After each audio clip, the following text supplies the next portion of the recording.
My wife and I moved into the area in 1989, and she said, I think I'm seeing kids with learning disabilities. They were in the lower third of all the schools. That really concerned me, and that's when I started investigating the different types of toxins and their effect on our health and children's brains.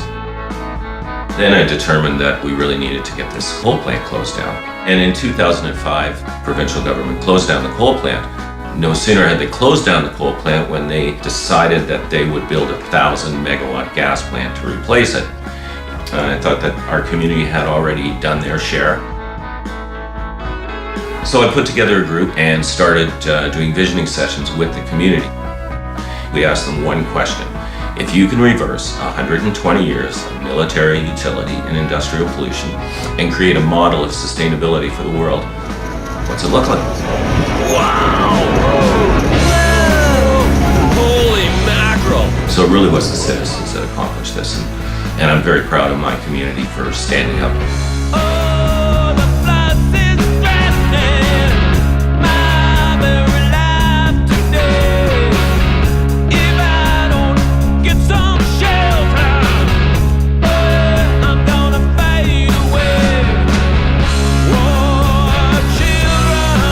Throughout his own childhood, few could imagine Jim's future.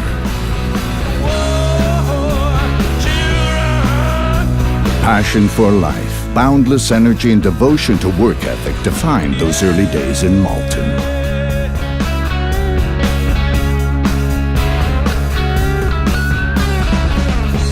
From newspaper boy to emerging rock star, the impression he left was unforgettable. Artist, poet, Renaissance man. The canvas closest to the heart was one of love. An eternal journey, traveled side by side with wife Lee.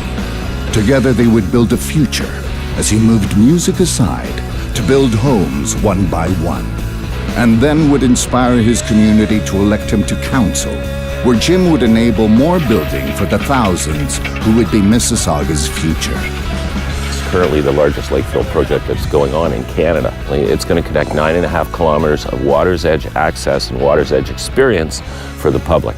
It's going to be an amazing place to be able to teach the next generation why it's so important to be sustainable. What's really exciting for me today in particular is to create the world's most environmentally sustainable community. And so we're building a 64-acre conservation area right smack at the epicenter of 6.2 million people in an urban setting. That's quite unique. But this is actually a small piece of a very, very large, an incredibly large project. And how do we make the world sustainable in 50 years?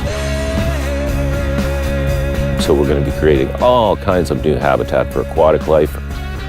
We've eliminated 93% of our wetlands. Wetlands are critical for cleaning the water that goes back into Lake Ontario and the Great Lakes, which is the water we drink and the water future generations will drink. The Lakeview is returning to Lakeview. As the vision reconnects people to the water, a new community will flourish with residences, businesses, arts, culture, and science. Now we have this once-in-a-100-year opportunity to get all of that back for the public. We own it. We're the citizens. Jim would want us all to keep the community's original vision alive. We all have to work together on this. Within him was deep wisdom that would inspire everyone. You have to be proactive. You have to see what may affect your environment as far into the future as you can possibly see. So you have to be persistent in gaining the knowledge that you need. And the very last P is positive. So you never put forward a solution to a difficult issue unless it's a positive solution. It's a solution where nobody loses.